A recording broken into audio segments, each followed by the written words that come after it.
கவன முனிவர்களும் அவரது மனைவிகளும் தாங்கள் தான் பெரியவங்க, தங்களுக்கு மேல சக்தி இல்லைன்னு ஆணவத்தோடு இருந்திருக்கிறாங்க.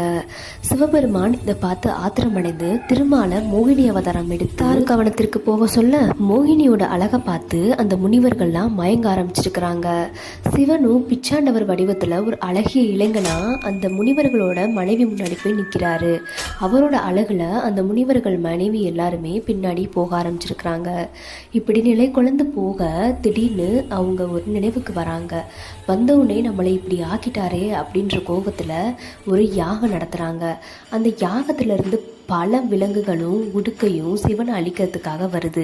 ஆனால் அது எல்லாமே சிவனுக்கு ஆடையாகவும் அணிகலனாகவும் மாற ஆரம்பிக்குது. சிவன் எந்த ஒரு சண்டையும் புரியாமலேயே தன்னுடைய நடனத்தாலேயே அங்கே இருக்கவங்களை வீழ்த்த பார்க்குறாரு.